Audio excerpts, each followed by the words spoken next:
Hello, listeners. My name is Charles Scott. Here we are again today. This is my son over here on the Charles Scott right Jr. of me, and we're going to be talking today about some of the things that are happening in the real estate market. As I said before, this is a weekly program in which we come to you from the studio, and we talk about events that are happening in the real estate industry, plus also some of the events that are happening out there with the economy. And I was going to say, we have to talk about the economy because the economy affects real estate and everything in our lives. If you look at our past episodes, we have plenty of episodes. You watch them on Facebook, YouTube, or TikTok. We talk about the economy, talk about world events, because it all plays a factor in what we're doing here. And you know, if you have not tuned in before, this is your first time. I've been in the real estate industry for over 40 years, and I service all the way from New York all the way up to Hartford and Waterbury, and all the way throughout the entire state of Connecticut, just about. So if you're looking to buy a property, sell a property, or just some advice and wanting to know what your property value is about, give us a call. Telephone numbers there. Have people call us just for advice. We have a lot of calls. People, how about this? When people call us, one of the questions I'm going to ask, okay, after all those questions, they'll say to me, okay, I got to tell my agent that. You're calling me, you already have an agent, but I have, we have a lot of knowledge that their agent may not have. Yeah, today we wanted to talk about, last week we had talked about some of the programs that are out there. Mm-hmm. And, every week we give you a continuation of some of the programs, or first-time home buyer programs, or programs that can assist you in getting yourself into a property. These programs are not permanent programs that last forever. Yes. Usually they're funded with money, and then after the money runs out, that doesn't guarantee that the program is always going to be there. Very true. I was going to say that also. People may say, I'm going to wait for this to change or the market to change. Remember, might be the best time to buy is when you're ready. When you're ready to buy a house, these programs are a great help. We've had help people at least, over 12 people with the Time to Own program. That's a specific program we specialize in. If you have any more questions about that, give us a call. Number's right there. Yeah, I want to talk a little bit more about that, because every week we say time to own, time to own. It's not just words. It's an actual real program in which you can get free money to help you buy a house. And that's free money. That means it's a grant. That means it basically is forgiven the longer you stay in the house. Unlike some of these programs which are loans you pay back, this one sits on the side, and the longer you stay in the house, the more and more it goes down in the balance. And I think, how much money is there left Last time I checked, there was $19 million, which sounds like a lot of money. I mean, it is a lot of money, but with the demand, that does go down. I think it might last us till maybe mid-spring. We'll see, but hopefully they refund it. Well, now is a good time because we're heading into the spring. Yes. When we're heading into the spring, that means, one of the things that we like is the days are longer, and it's starting to get a little warmer. Very true. More importantly, I'd say the most important thing is the days are getting longer. The way it works, I guess, is every day we get an extra minute. Yep. So you figure in the next 30 days, we're going to have another 30 minutes. Plus we got daylight savings time also. So it's a great time to start looking for houses, because we go by your schedule. Unlike a lot of agents out here, we're full-time agents. We use our schedule. We wrap it around yours. You got to work at 6 o'clock. We're looking at houses at 7. You got to work at 10 o'clock in the morning. We're looking at houses at 11 a.m. So you want to make sure you're looking at a house when the sun is out. How are you going to look at the roof, the backyard? You want to make sure you see these things before you entertain any type of offers. Well, luckily also this year we haven't had a lot of snow. Yes, and knock on wood somewhere. Means it's easier to travel. Mm-hmm. You get to see more about the yard, the roof, check everything out, because the snow is melting. So it makes it a lot easier when you get out there to look at a particular property. Very true. So like I said, give us a call. One of the things I wanted to talk about today is, we're getting a lot of calls from people out there that possibly might have a reverse mortgage. Yes, yes. A reverse mortgage is basically, we'll give you like a little overview of it. That you need to call the mortgage company or the bank if you really want to find out more details, because it's a little different for everybody out there. Mm-hmm. But usually the way it works is that it's for a person that's older, retired, senior citizen. Mm-hmm. If you basically are, at that age where you want to take it easy and you don't have enough, you haven't saved up enough money, or you don't have really enough money to have those golden retirement years. Or no one to leave the house to. Or no one to leave the house to. You do a reverse mortgage, where it's all based on the equity in your house. How much is your house worth? So it's a way of you getting a income you're getting a lump sum or an income every month to supplement your Social Security. And at the end result, your family can either, if there's enough equity, sell the property, or either just sign the property over to the mortgage company. Now, that was key what you said. People don't realize that. But in this economy, let's say your reverse mortgage, you took it out 2007, 8, maybe even 10 years ago. The houses have gone up. I'll say a lot of equity has been built. So you might be able to sell a house, pay off the reverse mortgage loan, and still have some type of profit to proceed with another property possibly. So you can have both worlds. So we just want to let you know that. So if you have done, or if you know of someone who did a reverse mortgage, have them give us a call, and then we could sit down and see if if selling the house makes sense to them, or makes sense to the heirs, whoever is left behind. Because the person that does the reverse mortgage, in some cases, they may end up in a convalescent home, or either in one of the facilities. And I know one of the requirements of the reverse mortgage is that you have to live in the house, or a relative living in the house. And if there's no one to live in the house, the reverse mortgage company is not just going to let the house sit there vacant. So you have to make a decision. It's always better to make a decision on your own than to get forced into a decision. Exactly. A lot of people get forced into a decision, and when you get forced into a decision, it's not the best terms for you. Or people, like I say, we get a lot of calls where maybe someone may have passed away and they didn't realize the house had a reverse mortgage. So they're getting letters that were being addressed to their, That's a good loved one, and they're like, well, what's this? Do you mean the house was already sold before they passed away, but they signed it over to me. They quit claimed it. So how does that work? Give us a call. We've done a lot of situations like that. We run into a lot of situations. A lot of situations. We always, tell people, find out from your parents, find out from the people what their situation is. And I know how it is. Most people out there don't want anybody getting into their business. Touchy subject. House, the deed, that's a grandma's business. I don't want, how did you find out? I send letters out. I do direct mail. I send letters out to people all the time, advising them of their rights and advising them of their options that they have. Just like this program here, we give on this program advice. We try to help people, give up people advice, let them know what their options are, and some of the things that can benefit them. We also do that with mailers. We send out a lot of mail, direct mail to different people. And people always, in some cases call me up and say, how did you find out about me? How about this one? My house is not for sale. We didn't say it was for sale. We were asking you, do you want a free CMA of cost market analysis? Right, we're not asking you to sell the house. Yeah. We just want you to know what your rights are and some of the things that you can do when it gets to the point as to whether you want to sell it. You may not want to sell it. You may want to refinance it. You may want to be able to structure up your property for in the future to go to your children. But that's where we come into the picture. We can help you with all of that as far as letting you know the value of the house. You will need an attorney to structure it and put it together. Your attorney would put all the wording. But what we do is we can start the process and give you an idea of where you stand. But a lot of times, people will call and say, well, how did you find out about me? And then I have to explain to them. They think I personally sent the letter just to that individual. Oh, yeah, right. I mean, I explain, well, you're one of 1,000 letters that went out the last month. And, it's embarrassing. I don't even know who they are in most cases because it's just a name that that the company that I hire to mail the letters out, and the letters go out. So when they call, they think I sent that letter personally just to them. So I tell them, don't take it personal. The letter just went out. If you want the advice, okay. If not, hold on to my letter.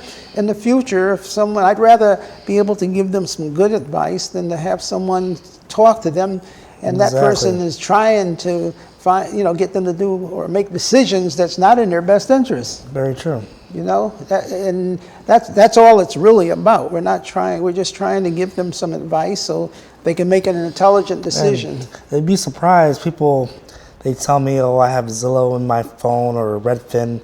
They don't realize those are algorithms. Those are marketing companies. They're not real estate companies. If you want a real CMA, you give me your address. I'll come over, look at the improvements you did. Maybe you have a jacuzzi tub. Maybe you've done this to the kitchen. Maybe the lower levels finished. Zillow and Redfin, they never been inside your house. They don't know that. Those add value to your house. Maybe your backyard is very nice. You have a wraparound deck.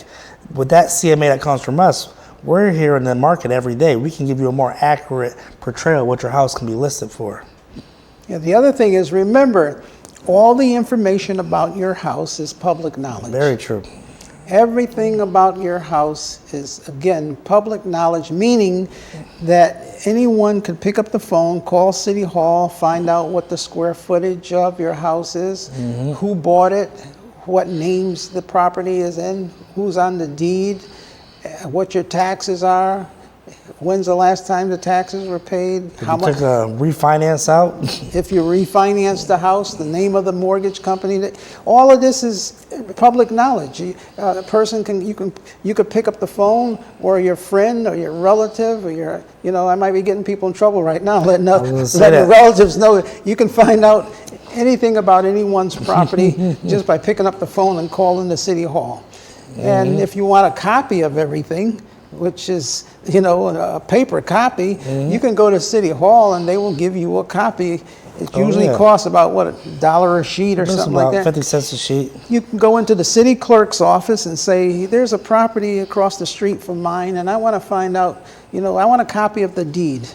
So can you imagine that? The deed that you signed, the deed that you probably can't even find because you can't figure out where it's at. If you lose your deed, how about that? Guess what? You can go get another copy. But the deed that you signed at the lawyer's office and all the paperwork that you signed at the lawyer's office is all public knowledge, and anyone can go down there and just pay whatever it is and get copies of the deed, the signatures, who signed what. And the reason why, believe it or not, it's not because they want to give it out to everyone. It's to protect you. It's for your protection. It's for your protection. When you talk about fraud. Especially in this day and age with the level of fraud out there, I mean, it's kind of easy to go out there, take some pictures of a house, or how about this? Not even take pictures of the house. Go on another listing, copy and paste those pictures, and let's say you put the house as a FSBO, for sale by owner. You put it out there, people are gonna, let's say you put out there an unreasonable price, a crazy price, like $150,000 for a 3-bedroom. You're gonna get a lot of calls. And let's say you're gonna get that one person who's just so desperate, they've been looking for a house forever. You tell them, give me a $2,000 deposit, I'll make sure it's your house. They might send that money to that person, not realizing it's a scam the whole time. So what happens is, this is public knowledge, because what if that person, you say to them, prove you own the house, show me the deed. And they won't show it to you. You go to City Hall yourself. You look at the deed, you look at your license, it doesn't match, they don't own the house. So it's for your protection that all this knowledge is public. What happened just yesterday? I had a person who called me up and he said, Mr. Scott, he said, there's some people outside the house. This is an individual that owns a one-family house. Luckily, his business is nearby, and so he was on his way to his business, and he saw people outside and walking around the house and everything, and they did not, and I have the house on the market, but I don't have any appointment for anybody. And he called me up and he said, did you send somebody over here? I said, no. So he went over and they talked to them, and they were acting like the owner of the house had them come look at the house. And he says, well, I'm the owner of the house. Then they got up and took off. Skedaddle, they left. Who knows what that could have been? And I told him, I said, be careful. I said, don't let anybody in unless you check with me first. Because what someone will do is someone will see that the house may be empty, and they'll put an ad in the paper and say, hey, want to rent this house out? Meet me, first wire me $1,000. First is give me a deposit and I'll meet you with the keys. And I'll meet you over at the house with the keys. So a lot of times it's hard to find an apartment or a house. You send the money and now you go to the property and the person never shows up. They never show up, and then the phone number is disconnected. I mean, we get calls like that. They see our for sale sign in the window, and it's they're going there for a rental. So it's like the best they can do is call the police, and the police are going to be limited what they can do with the local city. Yeah, because it's civil. Usually it's international crime if they're calling from a different country. So you got to be really careful. Very careful. But getting back to my point, the reason why everything is recorded at City Hall is if you are going to buy a property, you want to know who the owner is, you can go to City Hall or call up and say, who owns that property? Now, if they tell you the owner of the property, and you get to the property and you say, well, who are you? And that person gives you their name or some phony name, you say, well, wait a minute. That's not the name that I have as the owner of the property. Who are you? Exactly. So by the lawyer that you hire to do your closing, he goes to City Hall and he gives them the name of your name and all the information about the property. So somebody else, basically, they usually don't do that much research because they just put it out there and see who bites, who sends them money. So everything is for your own protection to make sure that you are recorded as the owner of that particular property. Correct. Now, getting back to, like I said, as far as if you're looking to find the value of your property, there's what they call a market analysis, and we're doing quite a few of those right now. I do a lot of those per week. Why I do so many, people don't realize it's free. We're not charging for this. It takes us time and research. It's free. You call me up, give me your address. I mean, if I don't visit your house, give me some pictures of your house, the unique parts, whether it be your kitchen that's been redone, downstairs, or jacuzzi, like I said, in the bathroom, and we'll get you a report to you. Yeah, and you can't go by what you see on the internet. Yeah.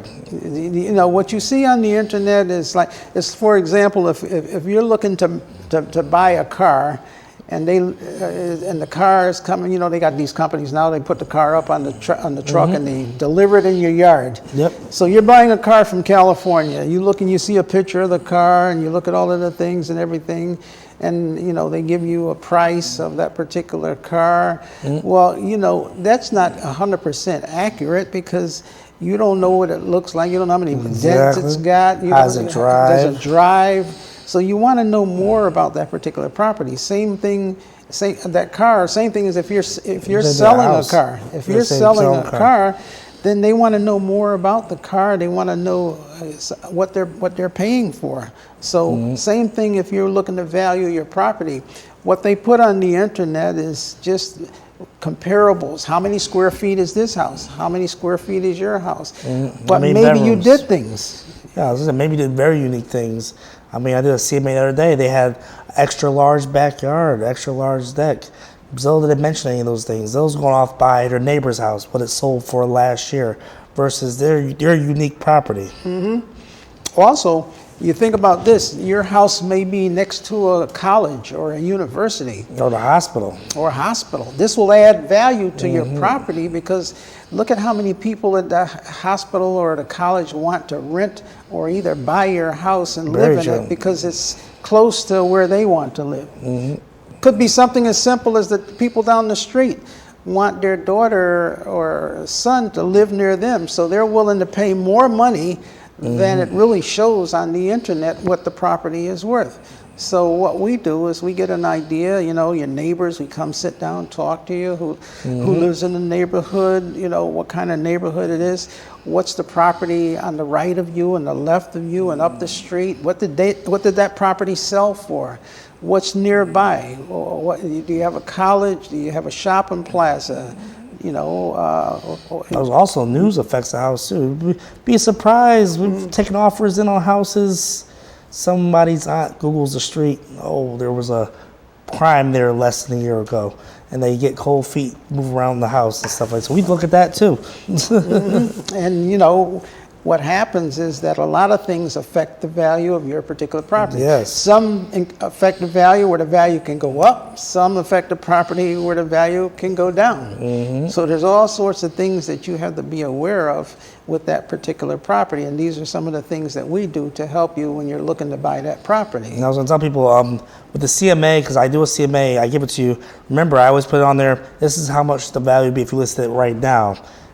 I mean, people come a year later ready to list at that price. Remember, it's a whole new market. Maybe the interest rates have gone up, gone down. Maybe there's more of a buyer demand versus a seller demand. So like I said, it's free for a reason because it's always changing. Give me a call 4 months later, we'll do another CMA, see where we stand there. Yeah, and what's happening, like you said, things change. And, yes. and the buying and selling of a house, just like apartments. The apartment rents are changing out there. Constantly. Fairfield County, like, and Bridgeport, we're in Stratford, Connecticut right now. This is where we're recording from. But recently, nationwide, that's all 50 states. What is it? The survey, they put Bridgeport, Fairfield County, New Haven, Waterbury County as the top 4 and 5th properties all across the United States of desirable areas. And Hartford is up there too. Hartford really came up from behind. Yeah, they did. And I think that's because Hartford is near Massachusetts and Springfield. Well, I was also Milford was up there for the best coastal properties. But I tell people, I stress it out. I would send articles to all my clients because it's the entire United States. It's not just Connecticut. So imagine how fortunate Connecticut is that out of the entire United States, we're talking about everybody, California, Hollywood, Orlando, Florida, Las Vegas, they're saying that this state has, 4 out of the 10 we're hot. Most desired places to live. That's amazing. Yeah, we're hot. We're on fire out here. And you can tell that from the people coming into the state.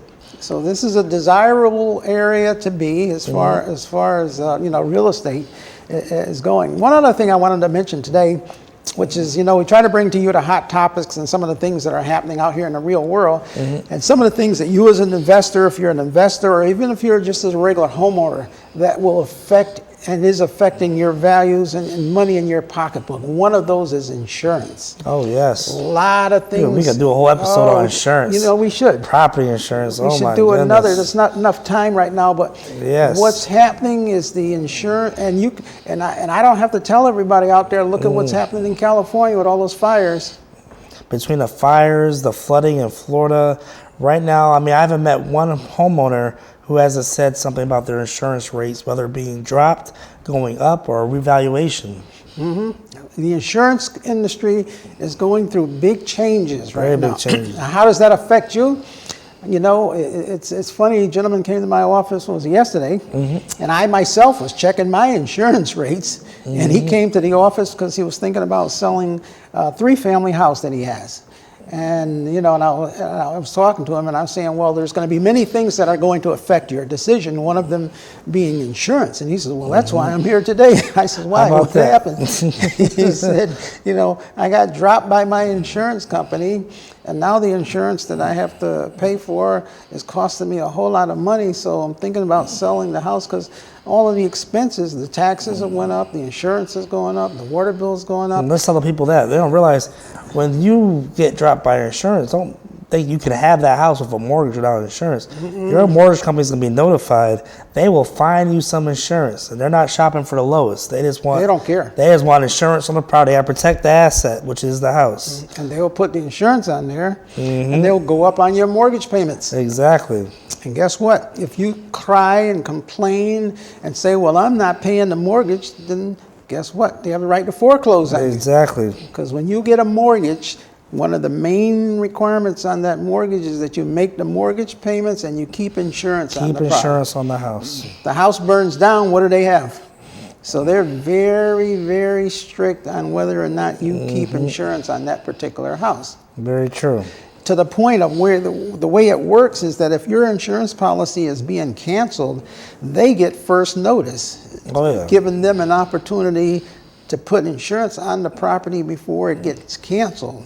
So if you're paying $2,000, they don't care if it costs $5,000. They're going to put insurance on there to protect them. Exactly. And the insurance that they put on there will protect them and not protect you. How about that? They're the beneficiary on that one. So therefore, insurance is a big issue right now. So even when you're looking as an investor, like we deal with investors that are buying 2-family, 3-family, we tell them all, figure into the cost your insurance. Yes. And don't go by the old price, go by what it's going to cost you. It's got to be the new standards, I would say.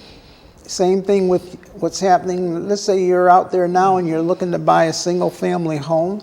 The mortgage company, they don't really know what the value of the insurance or the cost, and they give you an estimate. Well, it's always best, and they always make you get insurance or get a quote at least.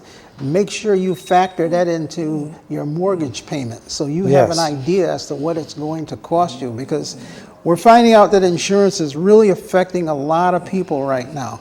And I was going to say, also remember, if you're looking for a house, if it's not with us, because we definitely make sure we check every facet of this house. Remember, you may go to a house that's nowhere near the water, but we're in Fairfield County. The water may be underneath the house.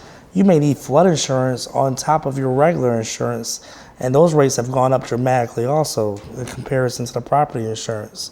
So make sure you be very careful when it comes to looking for particular houses near the water. So only thing I can say out there is that for everyone out there, make sure you're aware of what your insurance costs are going to be for that particular house. Because what's happening across the country is going to affect all of us. The insurance companies are in business to make a profit. And of course, they cannot just raise rates on their own. They have to get, in many states, there's insurance commissioners that have to approve the rates. Exactly. But if they can justify the losses that they're having, then they can get a rate adjustment. Between the lobbyists and lawyers, they find ways to justify it, definitely. So what we're telling you right now is giving you some ideas so that you, probably things you never even thought about, probably things that your mortgage person never even thought about. And it's all based upon the different areas that you live in, where as to what type of insurance rates that you're going to pay. Now, we're insurance experts, but give us a call if you have any questions. We can definitely guide you in the right direction. And also, we wanted to mention about that paper everybody's getting right now in the mail also about the tax assessment. Oh, the assessment. People might be confused about that. They may want to call us about that also. Yeah, I'm getting a lot of calls from my previous customers that have purchased properties, and they're getting a letter in the mail saying that the house is being assessed. Every so many years, cities have to do an assessment to get an idea of the value of the properties in their area. Yes. And a lot of people think it's a bill. They get that and they give us a call. What is this? They'll call me and I'll say, what's the, and there's a lot of fraud out there and they don't know what's going on. So an assessment is where the city wants to find out if you've made any changes to your property. Usually it'll ask you how many bedrooms, how many bathrooms, have you done any changes to your particular property? They want to make sure that what they have in their city hall records is the same as what you have done to the property. Exactly. And that they are charging you accordingly. And then what they do is they use that as a basis for charging you for the taxes. Very true. Maybe there's an error when it says on the paper that you have 4 bedrooms, you only got 3 bedrooms. Well, if it was never corrected, you're going to pay taxes at a higher amount than you should. Correct. So I just tell everybody to honestly fill out the paperwork, send it back into the city, and that way they figure out what your taxes. That's called a tax assessment. Yes, we get a lot of calls on those. That's not the bill, that's just the assessment. Yes. So therefore, we have to talk about a lot today. We'll do an episode on insurance. That'll be a great episode. Exactly. Like you said, we're not experts, but I am licensed in insurance also. I concentrate on the real estate, but I'm licensed in life insurance, I'm licensed in casualty and health insurance. And travel too. So I do have an insurance license. So I guess next week we'll continue this maybe we'll next talk week. about a little bit about that next week. Thank you for tuning in. But like I said, go back and check out some of the other episodes, and you can get caught up with what we're at right now. It'll be a great 2025. Until next week, God bless. Amen.